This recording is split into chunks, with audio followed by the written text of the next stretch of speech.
Hey, this is Brent Leary, and we are here at Zoholics 25 in Houston. Love being back in Houston. Really great place. Love being at Zoholics. Really good time, really good people. And I get a chance to speak to somebody I actually spoke to last year, Jessica Miller. Jessica, tell me your company name again. So we are actually two companies. Island Practice Management is an MSO, so we manage the administrative side of healthcare. Okay. And then Island Psychiatry is our own clinical practice where we give patient care. Last year, we were talking about privacy and maybe the AI implications or impact on privacy. That was last year. Right. And a lot has happened this year. Last year, everybody was talking about generative AI. Now there's a lot of talk around agentic AI. Mm-hmm. I don't know what your experience is with either of those. So maybe talk a little bit about how you're using AI, and then we'll talk about maybe a little bit of how the privacy aspects have changed around that. Sure. I think last year when I spoke, I expressed excitement but fear, if I remember correctly. I think some of the fear has dissipated as the year has gone on, and AI has been more implemented into our business. Okay. Our CEO is actually very pro AI and has been doing a lot of research.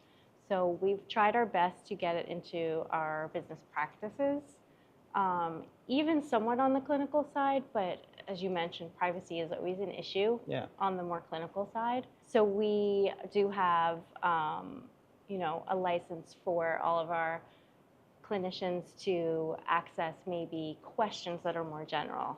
They may ask, what is the best medication to treat someone with X? Mm-hmm. And so that they're getting some of that information live in session, which is really nice. And they can even show it to the patient. So that piece has increased the clinical care, I think, quite a bit. I think also on the administrative side, there's just the efficiency piece that everyone is talking about that we definitely have. But I loved that even in the keynote here, I think very much fits our philosophy of it shouldn't replace the humans. So it's about helping us do our jobs better, but having those people facing front. We have people at the front desk answering the phones, and we don't plan to replace that either. I think in mental health, we want people getting out there and interacting with humans. So we'd kind of be going against that if we replaced all of our employees with bots. It's really interesting to say that after a year, there seems to be more of a comfort level with this. But there's still those things around legal issues. And so how do you guys kind of manage the excitement and dipping the toe in, but still being mindful of what the legal ramifications are? I think a big key is educating staff because there's so much coming out. I mean, even I know when I go on my personal social media, because it knows my role, I'm getting blasted with all of these, do this note taker, and you look into it and it's going to listen to your session, and you have to, get consent from the patient. And I looked at one of them because I was curious, and getting consent from the patient is checking a box. And I wonder, how I hope people are being diligent about that, but we don't use those in our practice because we just feel that patients should not have their sessions recorded, despite if it's going to be however their discarding rules are. So we don't use those at this point, but I think keeping the staff educated to not go off and use something like that because they don't know, they're checking boxes and not realizing what they're reading or not realizing what they're doing.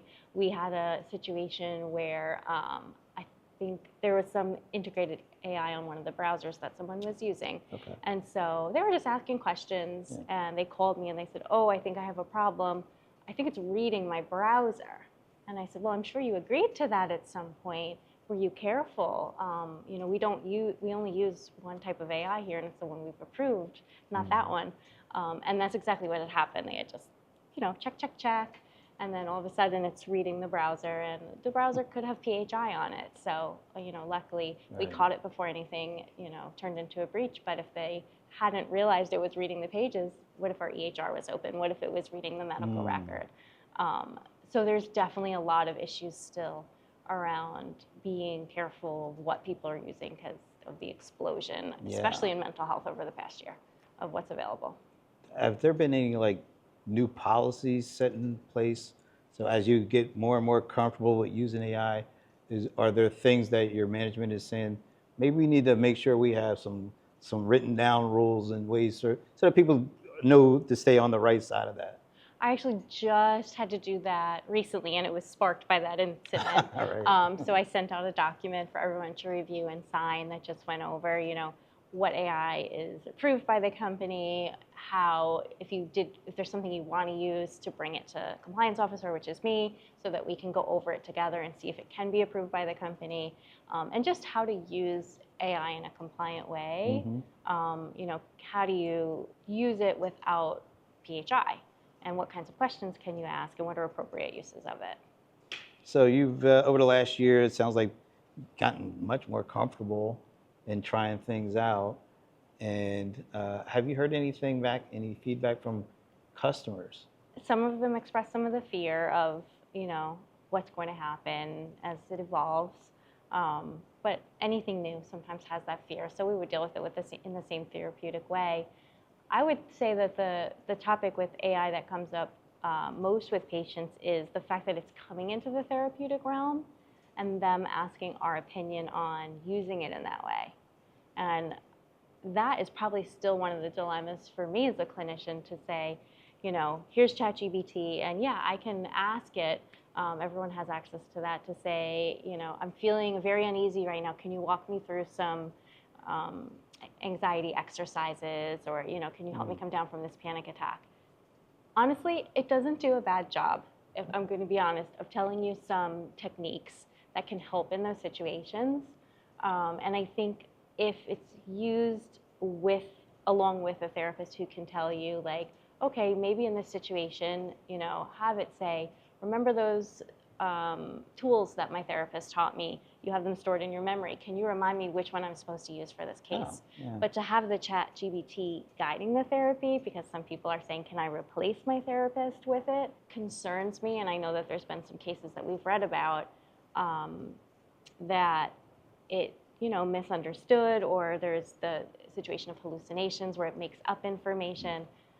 So I think, we're all safe for a job, that the human touch is very necessary in our field. I just hope that patients continue to realize that and don't get hurt and are educated. And that's what we do, is when patients come to us and ask about the use of AI. Because there is cool stuff. You can get a great worksheet. You can get great resources. I just wouldn't use it solo. What about employees?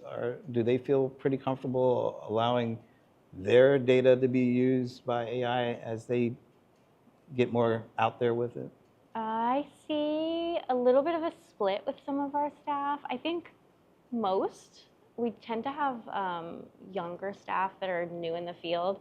So I think most of them are pretty excited about it and have grown up around technology. But there definitely is a small cohort that expressed anxieties about bringing AI in, and how that's going to impact. We do a lot of clinical writing, and if we're using it to revise our work, is it truly our clinical assessments anymore? And so, I think part of it was fear of becoming obsolete, but also there's some genuine, we got trained for a reason, and we have these great human brains. But I think at least we've eased them by implementing it and showing how we use it, and it's very templated. And then the human brains are always putting their pieces at the end of it. What are the things that still concern you as you get into this? I know that you can sign BAAs and, say that BAA, I got it. Oh, sorry. So it's an agreement that says that your information won't be used. Okay. So it's an agreement between whatever company you're using, ChatGPT or whatever, and the business. It's a business agreement. And so we have those for our approved AI. And I also get a little paranoid and frequently will ask, like, don't remember this conversation if I don't want it to remember a conversation that I had with it. And it says, okay, I won't anyway, but it's funny. It's like talking to a human, right? I don't trust necessarily.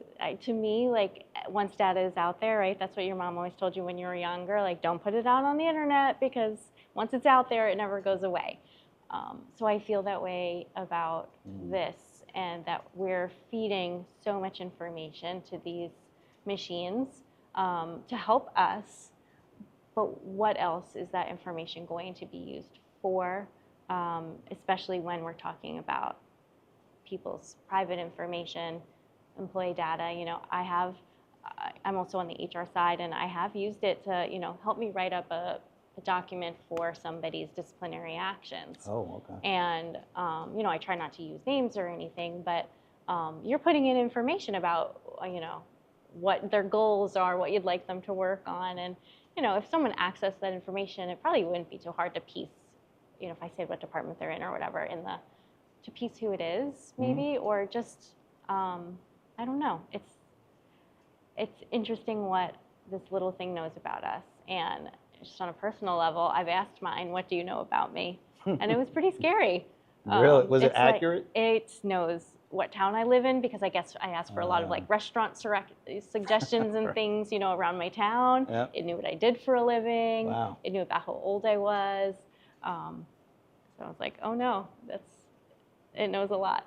So when we're talking a year from now, what do you think we're going to be talking about? What do you hope we're talking about? I hope we're talking about how AI is part of the day-to-day a little more, because people are getting comfortable with it and trusting it, and that threat continues to diminish even more, because people have found the balance between the need for the human brain and how it powers the AI, and then what the AI does for the human, at least in our field. I don't think, you know. And I hope for everyone. I think about, you know, when, what are those self-scan things at the supermarket started, and how there was that big uproar of like how that's replacing humans, and, you know, it worked out, and there's still jobs for people, because the human brain is still needed, right? And there's always work that can be done, and someone still has to manage those self-scan machines, because they go down all the time, don't they? Not only just the human brain, but also like just humans. Like sometimes you really do like talking to other humans. Sometimes you want a hug. Yeah. Have you seen a bot hug you? No, not yet? Maybe in a movie, but... Jessica, thanks so much for doing this again this year. It's Absolutely. been great. And tell us one more time about your company and where you're located and all that. Absolutely. We're in Long Island. Right now we have locations in Huntington Station and Port Jeff Station, so we're kind of spanning a little bit of the island there. And we, again, have an MSO, that's Island Practice Management, which will provide services to any mental health clinician that needs. It can be that you just need your billing done. Maybe you need all administrative services, so you want to have a staff in-house with you. Maybe you need to rent an office from us. You want to come on to Huntington and join us. So that's what we do there. And then Island Psychiatry is also located in those two offices and managed by Island Practice Management. And we've got a whole slew of behavioral health services there. Awesome. Thanks again for doing this. Thank you. Thanks. Pleasure.